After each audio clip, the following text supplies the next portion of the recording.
Hi.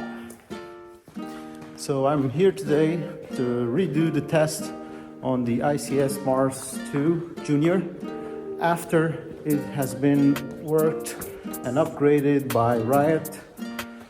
So just to remind, this is the target. So as you can see, it's smaller than last target, but roughly the same size. It's a human chest vital area. So I'll do 30 meters, 40 meters, and 50 meters, and then if I see suitable to do further far away, I'll add another 10 meters and do another 20 shots from 60 meters.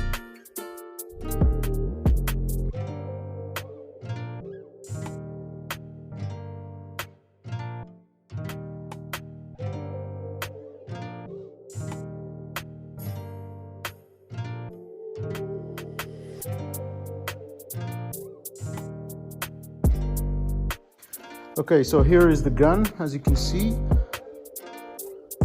Mars 2 Junior, just how I like it. I will be using a scope for 40 and 50 meters, not for 30 meters.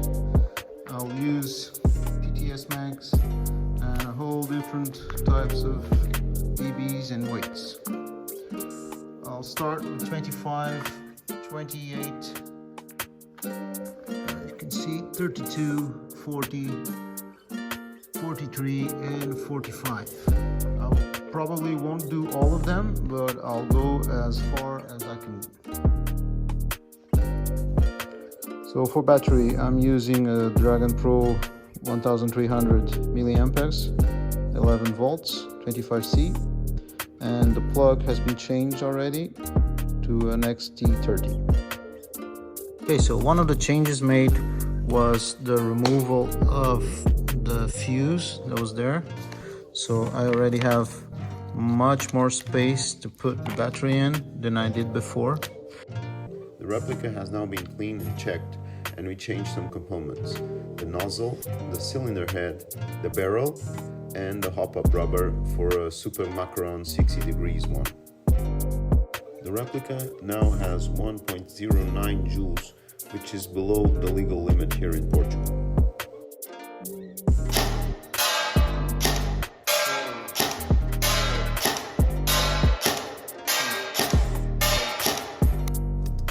So I'm now at 40 meters, already with the scope on, Titan, and also with the sling. The sling is very important because it gives me more stability when I shoot, and it helps a lot.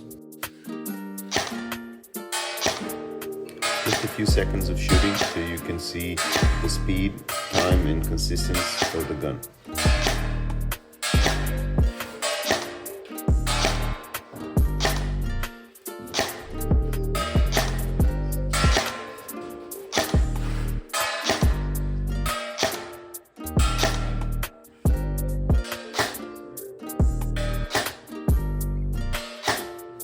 And now let's look at the table.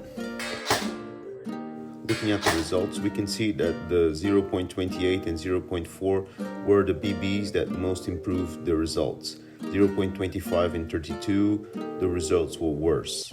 We can also analyze the results from the distance perspective, which is perhaps one of the most relevant information, giving us an idea of the range of the replica. At 30 meters, I usually blame the operator more than the machine.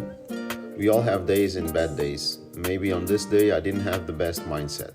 What is certain is that practically all the results at this distance were lower, around 6% on average. At 40 meters, the results were 6% better in average, with a clear highlight of the 0.28. At 50 meters, long distance by my standards, the results improved around 40% average. This is mainly due to the much improved performance from the 0.4, with the exception that we are talking about a very compensated shot, quite difficult to obtain at the first shots and requiring aiming adjustments beyond normal range. Again, I highlight the 0.28, which managed 14 hits in 20 shots, a very good result in my opinion.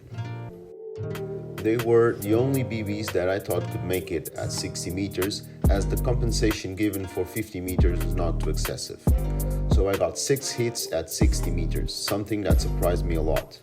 Because any trepidation, the breathing, the recoil, a little wind, the tilt of the replica, everything affects the trajectory of the BB. But at this distance, even more, especially when we are looking at a target that is the size of a human chest. So was it worth the changes? Well, in my opinion, yes, because they will allow me to hit targets at a longer distance. Although I confess that the initial results were already really good, so the margin for improvement was not very large. I think that in the future, I will try to test different brands of 0.28 BBs, as I believe this is the best weight for this replica, and eventually switch to a stronger spring to bring it closer to the legal power limit in Portugal.